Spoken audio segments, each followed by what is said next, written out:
आपण नेहमीच मिरचीचा ठेचा, मिरचीचा खरडा खात असतो.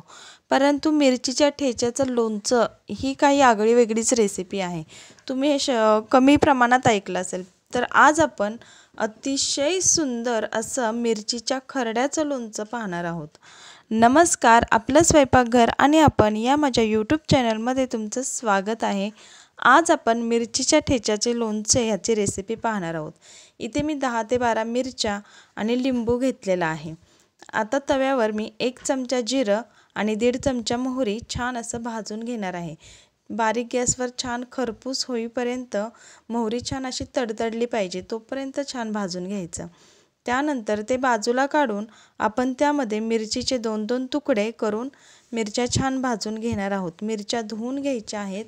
तेल न टाकता छान अशा कोरड्या भाजून घ्यायच्या आहेत.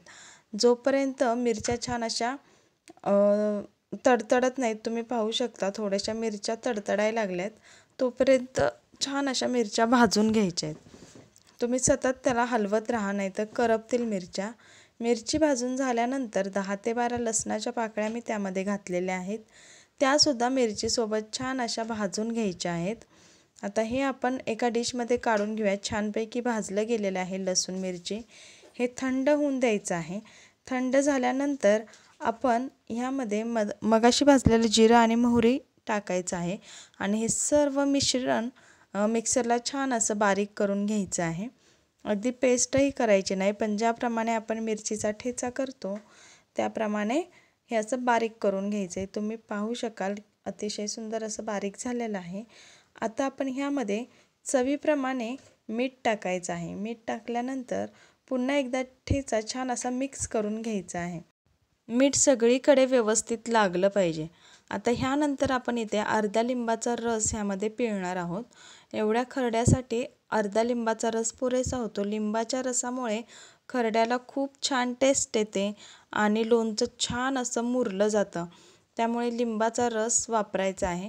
आता हा खरडा आपण छान असा मिक्स करून घेतलेला आहे. आता गॅसवर 1-2 चमचे आपण तेल छान असं कडकडीत तापवून घ्यायचं आहे. आता गॅसवर मी पातेलं ठेवलं आहे. त्यामध्ये मी 2 चमचे तेल घेतलेलं आहे.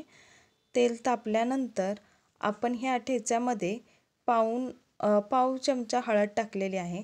आता त्या हळदीवर हे गरम झालेलं तेल छान असं ओतायचं आहे. त्याच्याने खरड्याला खूप छान कलरसुद्धा येतो हळदीचा आणि खूप छान असा टेस्टी आपला ठेचा लागतो. आता हे छान असं मिक्स करून घ्यायचं आहे आणि हा ठेचा आपला तयार झालेला आहे. तर तुम्ही ही रेसिपी नक्की करून बघायची आहे. अतिशय सुंदर आणि 10 ते 12 दिवस सहज हा खरडा टिकतो.